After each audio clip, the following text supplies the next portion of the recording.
Salut à tous et à tous. Numéro très intéressant ce mois-ci. Voilà.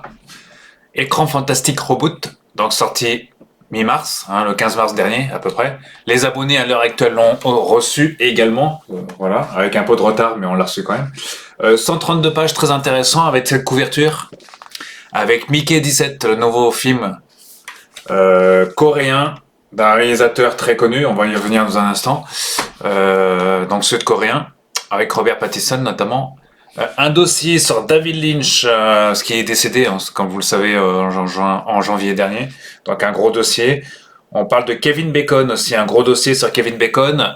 On parle de 3 ou 4 séries dedans, quand même. Ouais, il y a beaucoup, l'actualité série très riche. Une série Marvel, une série Disney.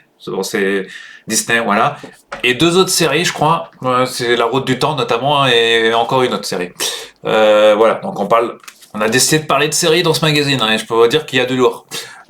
Et il y a aussi du lourd en matière de DVD, Blu-ray 4K, et on va parler un peu de Star Trek aussi, parce qu'il y a un bouquin qui sort, mais ça on va y revenir dans un instant. 132 pages, donc bien fourni. Voilà. Donc avec le film du mois, enfin le film du bimestre. Ce numéro il dure 2 mois, ce qui est noté, là c'est bien écrit mars-avril 2025. Et le prochain numéro, c'est pas indiqué dedans, mais il devrait sortir à peu près début mai. Normalement vers le 10-15 mai, voilà, vous le verrez bien, ce sera annoncé. Voilà, donc on ouvre avec ici le Special Stasher que j'ai pas encore eu le temps de vous présenter, mais on verra ça, et le Godzilla dans le même numéro, donc on verra ça très prochainement. Sommaire, on passe, ce qui va nous intéresser. Alors Ciné-Flash, dans l'écran fantastique. Voilà, pas moins de 10 pages de news, bon ça fait beaucoup de news. Voilà, donc ça ça, on va passer, parce que c'est pas la partie la plus intéressante. Enfin, je dis 10 pages de news, mais il n'y a que 5 pages de news, 5 ou 6 pages de news. Ici, on voit dans les news monsieur Adam Scott. Si vous regardez la série Severance, entre autres, vous l'aurez reconnu, il a joué dans bon nombre de films aussi. Notamment dans Twilight Zone, la dernière version de Twilight Zone. Et là, il tournerait un film. Enfin, il tourne un film en Irlande, apparemment. Voilà, il tournerait un film, parce qu'il fait aussi des films, le monsieur. Il fait pas que des séries, forcément. Il est très demandé. La campagne Kiss Kiss Bank Bank, ici, avec si vous avez participé ou pas, si vous avez participé, pardon, votre nom s'affiche sur cette page. Voilà. Un grand merci donc pour ceux qui ont rallongé leur abonnement, ou ceux qui étaient déjà abonnés, ou ceux qui ne l'étaient peut-être pas aussi. À ce sujet, certains d'entre vous Alors, merci à tous ceux ayant participé à la campagne Kiss Kiss Bank Bank. Votre soutien, de même que d'une manière générale, celui de tous ceux qui nous lisent chaque mois, nous permet de continuer à nous proposer un magazine qualité, et en tout cas qui puisse correspondre à vos désirs. À ce sujet, certains d'entre vous ne connaissaient pas l'écran fantastique, et à la fin de cette campagne d'abonnement l'ont découvert, ce qui nous a fait plaisir. Magazine cinéma qui se veut atypique, l'écran fantastique est animé par des passionnés. Pour des passionnés, merci encore à tous. Alors moi, tous les ans, je me réabonne, enfin je rallonge mon abonnement. Je dois être abonné encore pour un certain nombre de numéros encore. En fait, j'étais abonné jusqu'au 5 novembre 2025. Donc, plus un an d'abonnement, ça me remet au moins jusqu'à la fin de l'année 2026. Donc, j'ai encore le temps. Voilà. L'avantage d'être abonné, c'est que vous payez le magazine. Là, il coûte quand même... il coûte pas loin de 10 euros, enfin 9,90. Et si vous vous abonnez, vous payez le numéro beaucoup moins cher. Je crois que il me semble que c'est de l'ordre de 6 ou 7 euros par numéro. Je sais plus exactement. Peut-être encore moins. J'ai pas retrouvé, je vous ferai ça ultérieurement, mais j'ai pas retrouvé la page. Enfin, c'est pas le sujet du jour. Ici, il y a votre nom qui apparaît. Enfin, il y a le mien qui apparaît ici, là, entouré. Voilà. Fièrement participer à la campagne. Par contre, on n'a pas encore reçu le t-shirt. Bah oui, c'est 4 à 6 semaines de réception pour le t-shirt. Voilà, t-shirt sur Godzilla. Ce sera le énième t-shirt de de l'écran fantastique que j'ai. Voilà. Voilà. Bon, t-shirt collector. Ensuite, on passe à Cinéasia, c'est les news du côté de l'Asie. Voilà, donc ça en passe. On passe à la rubrique sur nos écrans. Et il y a beaucoup de films qui sortent en mars et en avril, vous l'aurez compris. Donc sur nos écrans, c'est les films sur grand écran pour l'instant. Avec donc Mickey 17. Le film, comme je vous le disais, alors c'est pas évident de lire du noir sur noir. De Bong Joon Ou, c'est comme ça qu'il s'appelle, le monsieur. Il a fait pas mal de films cultes. Voilà. D'ailleurs, il était bien aimé par la rédaction. Ensuite, on a la création de Of the Gods 2, qui est sorti apparemment au cinéma. Il est noté février, apparemment. Voilà, ici 4 films. Compagnon, qui a fait la couverture du mois dernier. Captain America Brave New World, hein, qui serait moyennement...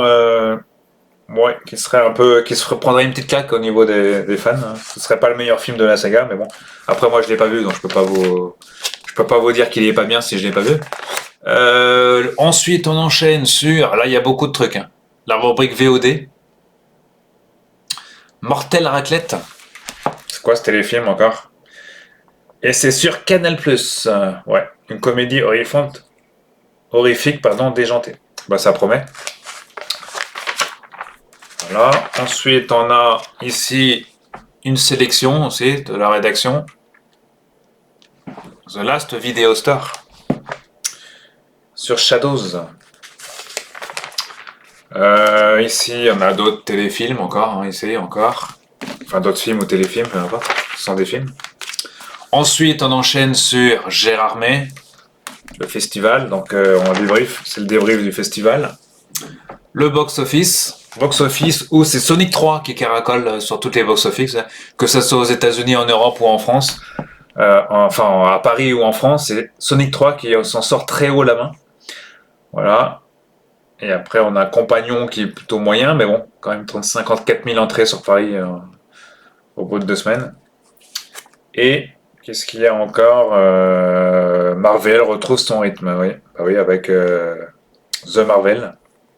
Donc ça fait un moment. Cravate de chasseur, ouais, 3e sur France. Et ouais, c'est pas le film le plus... Ouais, mais bon, voilà. In Memoriam. Non, c'est pas encore David Lynch. Là, c'est Jeannot Soir qui s'appelle, le monsieur. C'est un réalisateur français, je crois. Ouais, réalisateur français, des années 70-80. Voilà. Ensuite, j'ai l'impression qu'il n'y a pas assez de lumière, les amis. On va augmenter très fortement la lumière. Voilà. Ici, l'actualité, c'est les Sentinelles de l'Enfer. Vous avez certainement dû en entendre parler. C'est un film qui sort sur Apple TV+, et sur MyCanal, forcément. Une vallée mystérieuse. C'est sorti depuis un petit moment maintenant, il y a quelques semaines. Donc, on en parle dans ce numéro, sur 4 pages. On enchaîne l'actualité avec Mickey 17. Mickey 17, chronique de la vie d'un travailleur qui se tue à la tâche, mêle humour noir et science-fiction pour refléter les pires dérives de notre époque. C'est un film coréen, donc, de Bong Joon-ho, avec Robert Pattinson. Voilà. Donc, Bong Joon-ho, à qui on doit The Host en 2006, entre autres. Ou Snowpiercer, c'est lui qui avait fait Snowpiercer, le transpersonnage, le film, en 2013. Après, il y a eu la série, mais ça c'est... Il a fait aussi... comment ça se dit? Okja. Et surtout, le phénomène Parasite, film culte, maintenant en 2019. Auréolé aux Oscars. Voilà, donc on enchaîne sur le film avec je crois qu'il y a des interviews dedans aussi, un réalisateur comme d'habitude. Il y a avec Robert Pattinson aussi, qu'on retrouve dans ce numéro. Ensuite, on continue avec un entretien encore, toujours dans le cadre du même film, avec Naomi Aki, elle s'appelle la dame qui joue dedans, productrice et actrice. Ensuite, on enchaîne sur, c'est quoi, actualité. Ouais, après, Primitif, la disparition du Sasquatch. Sasquatch. Actualité liée apparemment au Festival Sundance. Et on ouvre le dossier de l'année. Le dossier sera un hommage à David Lynch, le maître des illusions. On a quand même pas loin de 10 pages sur le sujet. 4, 5, 6, 7, 8. 2, 4, 6, 8, 10. 10 pages sur David Lynch, donc ça va être, voilà, c'est bien donc un hommage au réalisateur de plusieurs films cultes et d'une série aussi culte. Artiste pluridisciplinaire et farouchement indépendant dans le système industriel américain.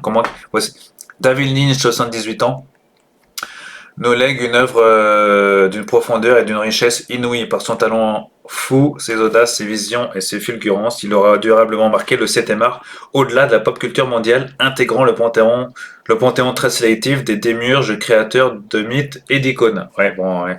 Et c'est rien de le... Ouais, c'est sûr. Donc, il faut un petit résumé de ce qu'il a fait, en tout cas. Voilà, donc ici on voit quelques-uns de ses films cultes. Elephant Man notamment. Voilà. Ou Eraserhead aussi, film culte. De toute façon, tous ces films sont cultes. Voilà, ici on continue sur une sélection. Voilà, on continue de ce qu'il a fait comme film. Voilà, donc évidemment avec Dune, hein, le Dune film de 84 forcément, entre autres. Sailor et Lula. Ici on enchaîne.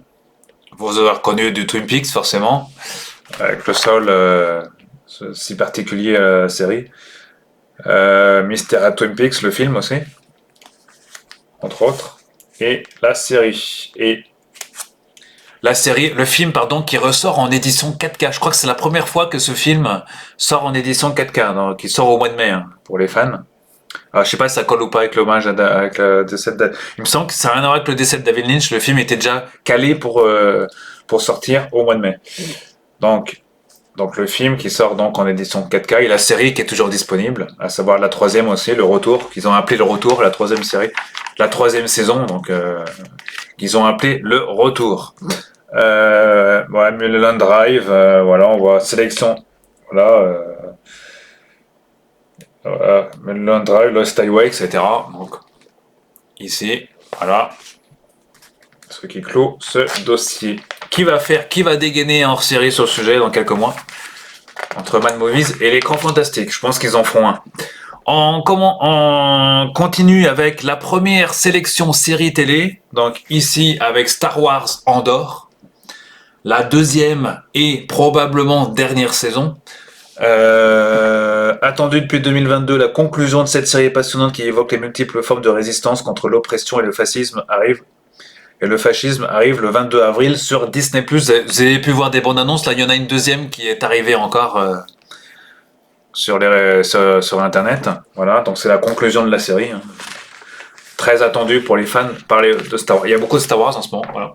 C'est vrai qu'il n'est pas si mal que ça. Il y en a qui disent que c'est moyen, mais moi, j'ai bien aimé cette série. Entretien avec Cassian Diego Luna, celui qui incarne le personnage principal, entre autres. Notre série est en réalité la description d'une prise de conscience qui aboutit à la création d'une communauté, dit-il. Voilà, donc on continue. Toujours entretien recueilli et traduit par Pascal Pinto, toujours. Autre série des écuries Disney aussi. Là, c'était une série Star Wars. C'est la série du moment. Je pense que vous la regardez, cette série. C'est bien sûr le retour de Daredevil. Daredevil Born Again, Daredevil Renaissance, on pourrait traduire, qui fait référence aux comics. Hein, si vous avez lu, si vous êtes comme moi un spécialiste du comics sur le Daredevil, voilà, il y a beaucoup de références aux comics. Alors, ils ont mis la Renaissance. Alors, c'est l'événement que les fans de Marvel attendaient depuis 2018, le grand retour du justicier aveugle et de son ennemi, le Caïd, plus influent que jamais dans une série sombre et violente. Voilà, donc on revient sur cette série ici en 4 pages quand même. Voilà. Entretien avec Charlie Cox qui incarne évidemment Matt Murdock, l'avocat Matt Murdock et Daredevil. Changement de direction, tout ça. Voilà, toujours traduit et recueilli par Pascal Pinto. Autre série évoquée aussi, c'est La Route du Temps. Alors j'ai pas regardé faute de temps parce que j'ai beaucoup de séries à regarder. Voilà, mais elle a l'air pas mal cette série. Voilà, 3e saison. La Route du Temps, c'est sur Prime Video, hein, parce que j'ai beaucoup de retard aussi sur Prime Video, The Boys et j'en passe. Donc on peut pas tout regarder non plus, mais bon, cette série a l'air pas mal. Ça s'appelle Les Routes du Temps, donc voilà. Il y a quand même 6 pages. 6 pages, hein, quand même, ça a l'air pas mal. Voilà, donc ça a l'air très intéressant. Encore cette série, voilà, ça fait 3 séries de chroniquer, ce qui est quand même pas mal. Dans ce numéro, on enchaîne, on passe des DVD Blu-ray, c'est la rubrique DVD Blu-ray, donc avec une sélection, vous voyez. Oui, dans ce magazine, on a la place de parler de différents sorties DVD Blu-ray, avec notamment Terrify, alors Megalopolis, Motherlands, Pick No Evil ou encore Terrifier 3. Donc, c'est ça. Là, j'ai l'édition 4K Ultra Collector, tout ce que vous voulez. Hein. C'est l'édition la plus collector. Enfin, la plus collector, non. Enfin, il y avait le coffret, mais là, en tant que coffret, en tout cas, c'est l'édition hyper collector. Alors ici, Ultra HD, tout ce que vous voulez. Voilà. Très beau coffret. Voilà. Et bien, on en parle ici, dans ce numéro. Voilà. Qu'est-ce qu'ils disent, en gros, genre, le Noël très sanglant d'Art le Clown. Frappé d'une interdiction en salle aux mineurs, ce troisième volet de la saga Terrifier, de nouveau écrit et réalisé par Damien Léon, entre dans le vif du sujet au sens plein du terme dès son prologue ranguignolesque, c'est le cas de le dire, qui voit Art le Clown déguisé en Santa Claus démembrer une paisible famille à la hache le soir de Noël. Attention, ça va spoiler pour ceux qui n'ont pas vu le film, ça va pas trop spoiler non plus. Épaulé par un groupe adepte de la même violence homicide, furieusement exacerbé, notre muet massacreur aux mimiques expressives supprime allègrement adulte et bambin en recourant à d'inédites techniques. Écoutez bien ce qui va suivre. Macabre, comme lors de la séquence où il congèle bras, tête et jambes d'un père Noël pour mieux les lui exploser à coups de marteau. Bon, c'est rigolo pour un film d'horreur. Tirant à la ligne côté dialogue, je vois mal parce que c'est sur fond bleu, hein, j'essaye de lire tant avec moi. Le scénario nous dispense sur plus de 2 heures une somme de plans triviaux et atroces destinés à un public averti, mention spéciale au twist entre massacre à la tronçonneuse de la scène de la douche de Psychose, entrecoupé des empathiques apparitions de Jason Patric, Clint Howard et Tom Savini. Pour un cauchemar filmique aussi brutal qu'extrême, dont le final critique à la Evil Dead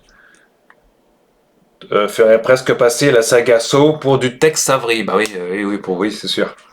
C'est sûr. Cette édition Steelbook limitée nous est proposée par OSC Vidéo avec un bonus de 16 minutes, un making-of de 16 minutes, c'est genre ça de prix, et des entretiens avec la comédienne Lorraine Vera, 15 minutes, et la costumière, ça dure 8 minutes. Bon, voilà, bon, il y a pas tant de choses que ça, mais bon, le film dure tout de même 2h05. Voilà. Pour cette édition qui contient le livre, le disque en 4K et en Blu-ray normal. Voilà, des clowns, on passe à la suite de la sélection. Voilà. Travaux d'Hercule, la tour du diable, esprit de la mort, le sourire de la hyène. On continue, parce qu'il y a encore, on continue encore. Hein. Voilà, tous ces films. Die Alone, Les yeux du feu, La vengeance de la sirène, Monster Man et un film culte, Ichi the Killer de Takashi Miike. Alors je vais vous lire la partie. En s'emparant de l'œuvre de papier d'Hideo Yamamoto, le réalisateur d'Audition, si vous avez vu le film Audition, et de Dead or Alive, nous a livré en 2001 un métrage hors norme, placé sous le signe de l'excès visuel avec pour toile de fond l'univers impitoyable des Yakuza. Suite à la disparition d'un chef de gang et de son mago, son second au faciès digne de Conrad Weiss dans L'homme qui rit, se lance alors dans une traque sans merci pour le retrouver, tandis que dans le milieu fleurit sur toutes les lèvres le nom d'un mystérieux tueur psychotique baptisé Ichi. Scène de torture sidérante à l'instar de celle infligée à un mafieux suspendu nu par des crochets fichés dans son dos, puis brûlé à vif à l'huile bouillante, mutilation volontaire filmée en gros plan, prédateur sexuel découpé en deux par un Ichi aux pieds tranchants, avant qu'il ne massacre une escouade de quoi ils ont mis une nervie. Ouais. C'est un film que j'avais vu il y a quelques années, je Voilà, ça revient. Si vous avez vu Audition, film à conseiller à un public vraiment très très très averti, parce que c'est quand même du Takashi Miike quand même. Hein, et voilà. Alors, je continue. Mutilation, ça se termine. Mutilation volontaire filmée au grand plan. Prédateur sexuel découpé en deux par un Ichi au pied tranchant avant qu'il ne massacre une escouade de nervis. Ouais, d'accord. Le catalogue des exactions se succédant à l'image évoque un pandémonium contemporain hallucinant et dont l'outrance, gore, teinté du second degré, 2 secondes, ouais, fascine toujours autant près d'un quart de siècle après sa sortie. Ouais, c'est un film encore culte, hein, Etchi the Killer, mais voilà. Il y en a qui s'en souviennent encore de ce film, hein, je peux vous le dire. Voilà, un film culte qui date quand même de 2001. Et il dure quand même 2h10, le film, 2h08, le film. Il n'était pas sorti en 4K, je crois, encore, ce film. Voilà, dans tous les fans de Takashi Miike, ruez-vous sur ce film. Parce qu'à l'heure qu'il est, il est déjà sorti. Allez, on passe au rayon livre maintenant. Voilà, il y a de Granger, Jean-Christophe Granger. Ici, on passe au beau livre, comme d'habitude. Voilà, donc les vagabonds, hein, d'accord. Et que je regarde ici, là, je l'ai appris dans ce numéro. Je savais pas qui. Alors, je savais que ce livre était sorti. Là, c'est les mémoires de Patrick Stewart, Capitaine Kirk, hein, dans Star Trek. Et accessoirement aussi professeur Xavier dans la franchise X-Men. Sachant que William Shatner avait déjà sorti ce livre il y a bon nombre d'années, dans les années 90. Et là, je savais même pas qu'il était sorti en français, voyez-vous. Donc là, je le découvre dans l'écran fantastique, dans ce magazine. Là, je vais lire la partie, vous voyez, ça va être intéressant. Je lis la partie. Alors, mémoire Patrick Stewart. Quel est l'acteur de renom qui doit une partie de sa célébrité à son impérieuse calvitie? Ouais, bah oui. Mais non, il n'y a pas que Yul Brynner. D'ailleurs, la couverture ici reproduite a déjà levé le doute. Oui, c'est qu'à le dire. Il s'agit de Patrick Stewart, bien sûr. Que sa participation à 2 séries célèbres, Star Trek surtout la nouvelle génération, hein, bien qu'il était apparu dans Star Trek Génération pour faire la transition et dans les autres films aussi qui ont suivi, et les X-Men, a propulsé jusqu'à la reconnaissance mondiale. 2 titres qui ne doivent aucunement occulter une carrière autrement riche que Stewart détaille dans ses mémoires un pavé de plus de 400 pages, presque autant que Kirk, que le Captain Kirk, que William Shatner, écrit à l'âge honorable de 84 ans. Alors, qui clôt en nous rassurant, il est en pleine forme et déborde de projets. Alors on rappelle qu'il est né le 13 juillet 1940 à Mirfield, dans le Yorkshire et en pleine guerre. Hein, le futur acteur britannique, contrairement à ce que beaucoup auraient pu croire, est bel et bien un sujet britannique qui ne mettra pour la première fois les pieds aux États-Unis qu'à 28 ans. Ouais, est-ce qu'il a fait du théâtre avant?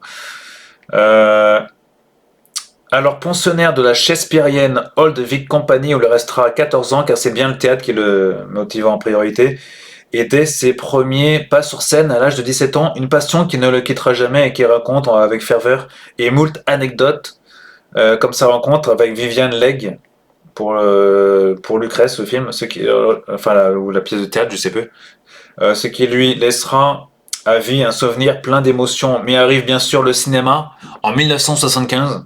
Hein, avec le grand défi, devant attendre 1984 et sa participation, on a parlé tout à l'heure de David Lynch, au film de Dune de David Lynch, s'en souvient-on, pour retourner devant la caméra. Alors on précise que Dune, c'est le film qui l'a fait connaître sur la scène internationale, je pense, hein. En 84, c'est vraiment le film qui l'a fait connaître, Patrick Stewart, parce qu'avant ça, personne ne le connaissait vraiment, Patrick Stewart.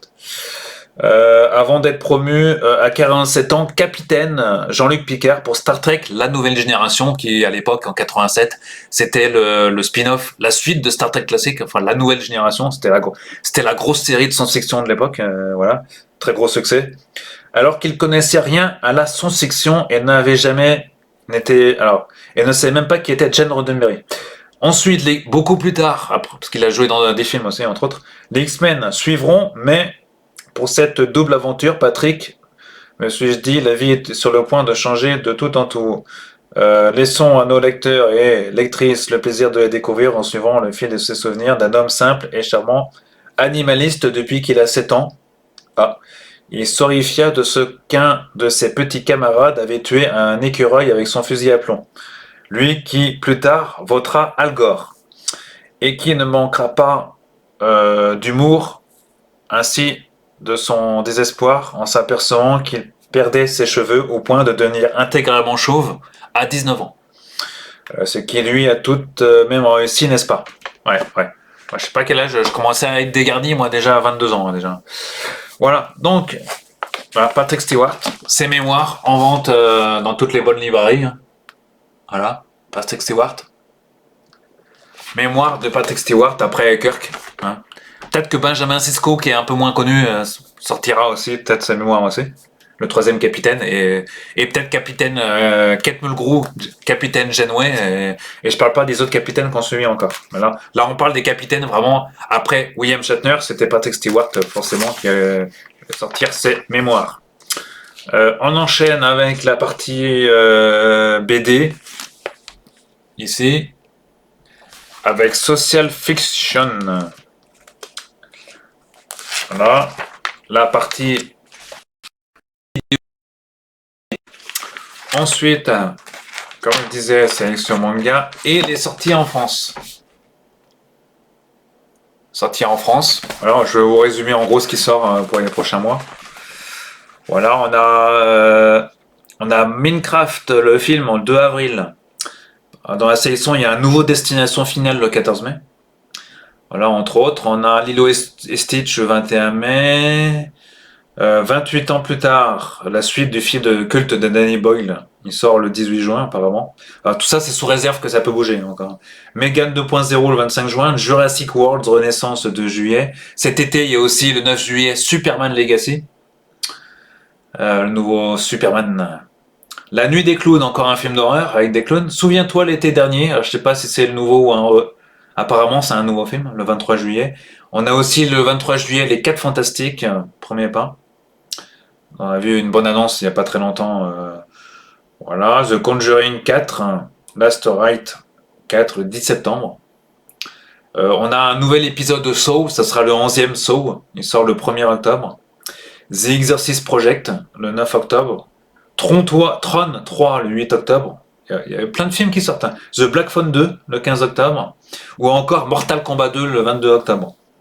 Et je terminerai par The Running Man, une nouvelle version du récit de Stephen King à voir, mais il sortira que le 5 novembre. Voilà, tout ça c'est susceptible de changer, hein, évidemment. On enchaîne sur Fantastica. Là, ils ont mis Monsieur Bacon, Kevin Bacon, mais on n'en parle pas tout de suite, apparemment, ce qu'ils nous font.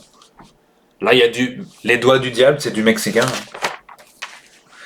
Les doigts du diable, c'est du mexicain. Et on enchaîne sur Monsieur Kevin Bacon, icône du cinéma de genre. Vendredi 13, robot de Toxic Avenger, l'expérience interdite, Hypnose, Hollow Man ou encore The Darkness. Voilà, donc un petit dossier. Non, il n'est pas mort, hein, c'est juste un dossier sur... Là, c'est pas en hommage, c'est un dossier dans le cadre de Toxic. Oui, c'est la partie... Non, Fantastica, pardon. Les archives. Donc là, on revient sur la carrière des acteurs qui en ont fait beaucoup. Voilà. Donc on voit ici assez jeune. Et après maintenant, depuis il a quand même vieilli, mon l'acteur quand même. Donc là il était assez jeune. Donc la série The Following aussi. J'avais commencé mais j'ai jamais fini en fait. Il était agent du FBI, je me dis pas de bêtises, dans cette série. Et ah oui, il a joué aussi dans oui, The Darkness, ouais, d'accord. Acteur-réalisateur, Kevin Bacon a jusqu'ici, en dépit de son immense talent, jamais eu toute la reconnaissance qu'il méritait. Ouais, je sais pas s'il y a eu des Oscars, des trucs comme ça. Voilà, donc. Et ici, comme d'habitude, avec la filmographie entière de l'acteur. On enchaîne sur la partie toxique à la fin. Bon, il n'y a rien de transcendant, je pense. Le cinéma bis. Voilà. Un dossier sur la franchise Tremors. Tremors, 35 ans plus tard, Les Dents de la Terre. Tremors, ouais. La franchise de série B, j'allais dire. Voilà, il y a beaucoup de pages. Bon, je vais peut-être pas tout vous montrer, mais bon, voilà. Ça va sur plusieurs pages, hein, tout ça. Voilà. Tremors. The Complete Series. Ah ouais. Ouais. Bon, on est quand même sur plusieurs pages. Et à la fin, comme d'habitude, il y a ici les derniers. C'est par ordre chronologique, évidemment. Horror Flash, comme d'habitude, à la fin. Bon, et à la fin, on a. Ouais, c'est sur 4 pages. 6 pages. Voilà, et à la fin, il n'y a plus rien. Voilà, un excellent numéro de l'écran fantastique ce mois-ci, enfin ce bimestre, ce qui veut dire 2 mois. Donc, à acheter absolument. Voilà, numéro très intéressant. Hein. Voilà.